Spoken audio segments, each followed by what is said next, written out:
সেই red road. এদিনও চলছিল প্রজাতন্ত্র দিবসের কুচকাওয়াজের মহড়া। আবার সেই দ্রুত গতিতে ধেয়ে আসা দামি গাড়ি ও ভয়াবহ দুর্ঘটনা। কারুর প্রাণ না গেলেও শনিবারের সকালে ফিরে এলো 10 বছর আগের মর্মান্তিক স্মৃতি।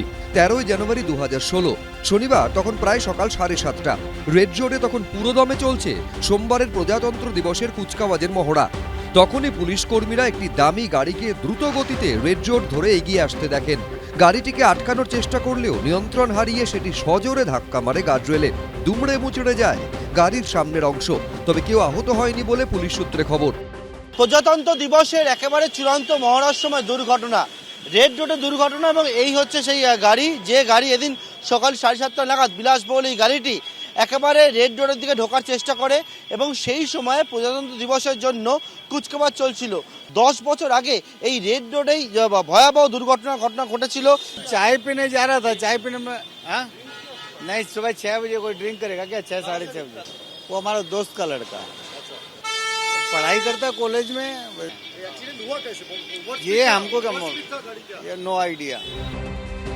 এই দুর্ঘটনার পরই সামনে এসেছে কেঁচো ঘুরতে কেউটে। জানা গেছে গাড়িটির ইন্স্যুরেন্স এবং পলিউশনের সার্টিফিকেট মেয়াদ উত্তীর্ণ। 2023-এর 7 জুলাই মেয়াদ ফুরিয়ে গেছে গাড়ির পলিউশন সার্টিফিকেটের। তার ঠিক 1 বছর পর 2024-এর 7 জুলাই ফুরিয়েছে দুর্ঘটনাগ্রস্ত গাড়ির ইন্স্যুরেন্সের মেয়াদও। গাড়িটিকে বাজেয়াপ্ত করে চালককে গ্রেফতার করেছে ময়দান থানা। কিন্তু এই ঘটনা ফের একবার মনে করিয়ে দিল বছর 10 আগে রেড রোডে প্রজাতন্ত্র দিবসে কুচকাওয়াজের মহড়া চলাকালীন ভয়াবহ দুর্ঘটনার কথা। 2016 13 জানুয়ারি ফোর্ট উইলিয়ামের সামনে রেড রোডে কুচকাওয়াজের মহড়া চলাকালীন বেপরোয়া অডি গাড়ির ধাক্কায় মৃত্যু হয় বায়ুসেনা জওয়ান অভিমন্যু গৌড়ের।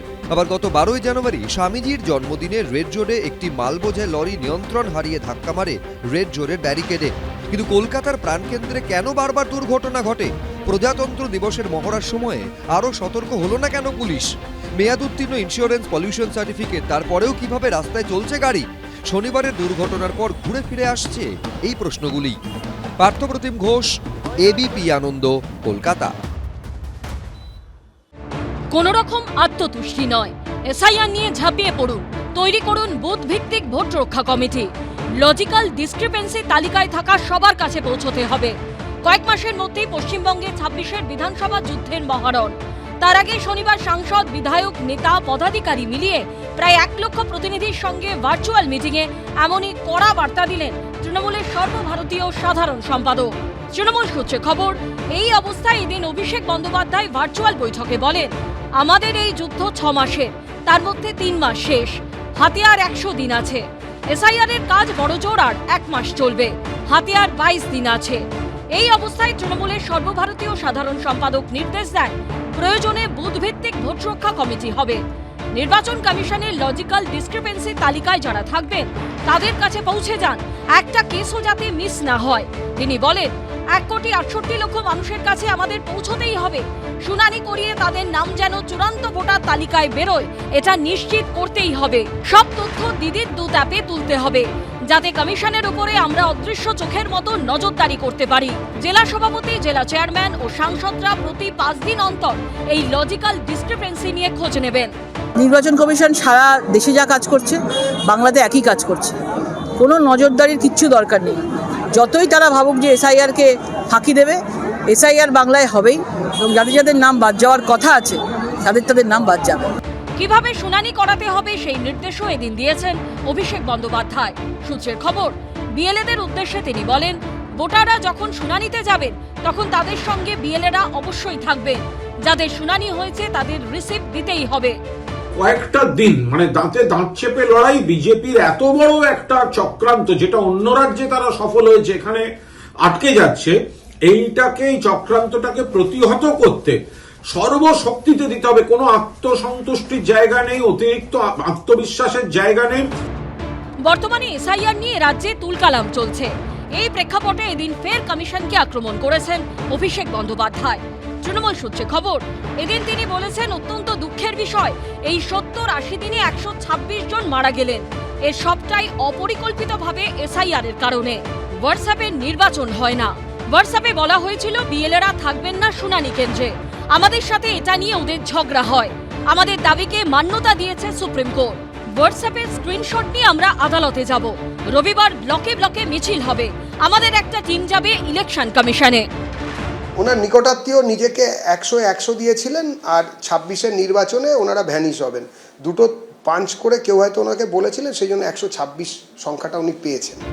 এদিন উন্নয়নের পাঁচালী ভোটারদের কাছে আরো বেশি করে পৌঁছে দেওয়ারও নির্দেশ দেন অভিষেক বন্দ্যোপাধ্যায়। কৃষ্ণেন্দু অধিকারী ও শিবাশিস মৌলিকের রিপোর্ট, এবিপি আনন্দ। সিরিয়াসলি কাজ না করলে দলে রাখা হবে না। এসআইআর নিয়ে নির্বাচন কমিশনের সঙ্গে তৃণমূলের সংঘাতের মধ্যেই এবার ভার্চুয়াল বৈঠকে দলের সাংসদ বিধায়কদের কড়া হুঁশিয়ারি দিলেন অভিষেক বন্দ্যোপাধ্যায়। এর আগে 31শে অক্টোবর ভার্চুয়াল বৈঠকে এসআইআর প্রক্রিয়া নিয়ে 294টি বিধানসভা কেন্দ্রের প্রত্যেকটিতে একটি করে ওয়ার রুম চালু করার নির্দেশ দিয়েছিলেন তিনি। অভিযোগ, সেই ওয়ার রুমের কাজ অনেক জায়গায় আশানুরূপ হয়নি। এই অবস্থায় এদিন তৃণমূলের সর্বভারতীয় সাধারণ সম্পাদক হুঁশিয়ারি দিয়ে বলেন, যারা সিরিয়াসলি কাজ করবেন না তাদের পার্টি দলে রাখবে না। এটা জীবনের সবথেকে বড় সিরিয়াস লড়াই। এমপি এমএলএদের যখন দায়িত্ব দেওয়া হয়েছে তখন 3 দিন অন্তর মিটিং করবেন ডিওদের সঙ্গে। প্রয়োজনে রোজ সংসদে যাবেন না, প্রয়োজনে শুধুমাত্র বাজেট অধিবেশনে থাকবেন। আমি দেখেছি কিছু ওয়ার রুমে কাজ না হয়ে পড়ে আছে। আমার কাছে 294 বিধানসভার আলাদা ওয়ার রুমের রিপোর্ট যেন 27শে জানুয়ারি থেকে 15ই ফেব্রুয়ারির মধ্যে আসে। তিনি বলেন, কে কি করলো সেই অজুহাত শোনা হবে না। আত্মতুষ্টি বা ওভার কনফিডেন্সের জায়গা নেই। শীতঘুম ভেঙে জেগে উঠুন, এই 20 দিন লড়াই দিতে হবে। ভার্চুয়াল বৈঠকে উপস্থিত প্রতিনিধিদের অভিষেক বন্দ্যোপাধ্যায় মনে করিয়ে দেন, আমরা পরিশ্রম করেছিলাম, খেটেছিলাম বলেই বিজেপি তার মতো এসআইআর করতে পারেনি। সাধারণ মানুষের কথায় সুপ্রিম কোর্ট মান্যতা দিয়েছে।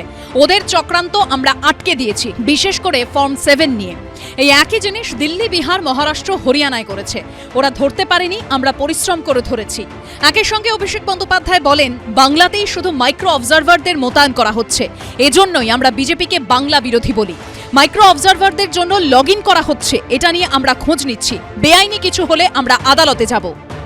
1,36,00,000 লজিক্যাল ডিসক্রিপেন্সি নামে যাদের টাকা হয়েছে, আর ডিসক্রিপেন্সি ছাড়া আবার ওইখানে যে আনমার্কড যারা আছে সব মিলিয়ে 1,68,00,000 এদের প্রত্যেকের বাড়ি কিভাবে টাচ করা যায় সেটা মাননীয় সাধারণ সম্পাদক দলের সর্বশক্তিতে যে একেবারে সব ওয়ার রুম চালু থাকবে ইত্যাদি ইত্যাদি যা যা নির্দেশ দিয়েছেন। যদি ওরা সব রকমের চেষ্টাও করে তৃণমূল কংগ্রেস, এই মুহূর্তে বাঙালি তৃণমূল কংগ্রেসের সঙ্গে নেই। এই ব্যাপারটা শুধু প্রশাসনিকভাবে চালিয়ে যেতে পারছেন সরকারটাকে একটা পুলিশ স্টেট বানিয়ে। এদিন দলের সাংসদ বিধায়কদের উদ্দেশ্যে অভিষেক বন্দ্যোপাধ্যায় আরো বলেন, দল চেয়েছে তাই এমপি এমএলএ হয়েছেন। প্রয়োজনে সাংসদদের নিজের পকেটের টাকা খরচ করে ওয়ার রুম চালাতে হবে। আমরা অন্য দলের মতো সাংসদদের বেতনের 50% টাকা দলের জন্য নিই না। সাংসদদের উদ্দেশ্যে তৃণমূলের সর্বভারতীয় সাধারণ সম্পাদক আরো বলেন, ডিওদের ওপর চাপ বজায় রাখা আপনাদের কাজ। মানুষের ভোটের অধিকার যেন কেড়ে নিতে না পারে সেটা দেখতে হবে। তৃণমূল কংগ্রেসের কার্যকর্তারা বুঝে গিয়েছে যে আর তৃণমূল কংগ্রেসের দ্বারা এ রাজ্য চালানো সম্ভব নয়। সেই কারণে হতাশা এমন পর্যায়ে পৌঁছেছে, হাজার ভার্চুয়াল মিটিং করেও কিচ্ছু হবে না। এদিন অভিষেক বন্দ্যোপাধ্যায় জানান, আগামী বুধবার বাংলা আবাস যোজনা প্রকল্পে নতুন করে 20 লক্ষ মানুষকে বাড়ি দেবেন মমতা বন্দ্যোপাধ্যায়। কৃষ্ণেন্দু অধিকারী ও শিবাশিস মৌলিকের রিপোর্ট, এবিপি আনন্দ। এবিপি আনন্দ, এগিয়ে থাকে, এগিয়ে রাখে।